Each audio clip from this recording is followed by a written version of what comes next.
ಸಹನೆ ಮತ್ತು ತಾಳ್ಮೆ ಎಂಬುದು ಜೀವನದಲ್ಲಿ ಅತ್ಯಂತ ಅವಶ್ಯಕವಾದ ಮೌಲ್ಯಗಳು. ಇವು ವ್ಯಕ್ತಿಯ ವೈಯಕ್ತಿಕ ನೆಮ್ಮದಿ ಮತ್ತು ಸಾಮಾಜಿಕ ಸಂಬಂಧಗಳೆರಡರಲ್ಲೂ ನಿರ್ಣಾಯಕ ಪಾತ್ರ ವಹಿಸುತ್ತವೆ.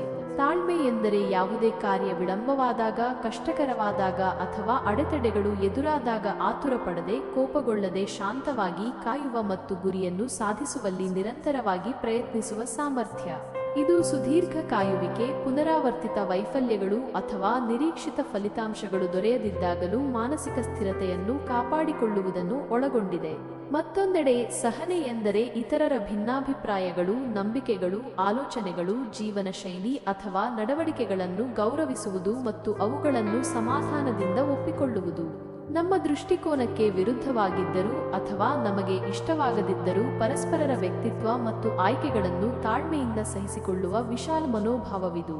ಈ ಎರಡೂ ಗುಣಗಳು ಮಾನಸಿಕ ಶಾಂತಿಗೆ ಅಡಿಪಾಯವಾಗಿದ್ದು, ಒತ್ತಡವನ್ನು ಕಡಿಮೆ ಮಾಡಲು, ಆತುರದ ನಿರ್ಧಾರಗಳನ್ನು ತಪ್ಪಿಸಲು ಮತ್ತು ಸಮಸ್ಯೆಗಳನ್ನು ಸಮರ್ಥವಾಗಿ ಪರಿಹರಿಸಲು ಸಹಾಯ ಮಾಡುತ್ತವೆ. ಅಲ್ಲದೆ ಸಹನೆ ಮತ್ತು ತಾಳ್ಮೆಯು ಉತ್ತಮ ಸಂಬಂಧಗಳನ್ನು ನಿರ್ಮಿಸಲು, ಸಮುದಾಯದಲ್ಲಿ ಸೌಹಾರ್ದತೆಯನ್ನು ಕಾಪಾಡಿಕೊಳ್ಳಲು ಮತ್ತು ಸಹಾನುಭೂತಿಯುಳ್ಳ ವ್ಯಕ್ತಿತ್ವವನ್ನು ಬೆಳೆಸಿಕೊಳ್ಳಲು ಅವಶ್ಯಕವಾಗಿವೆ. ಇವುಗಳನ್ನು ಅಭ್ಯಾಸ ಮಾಡುವುದರಿಂದ ಜೀವನವು ಹೆಚ್ಚು ಸುಗಮ ಮತ್ತು ಅರ್ಥಪೂರ್ಣವಾಗುತ್ತದೆ.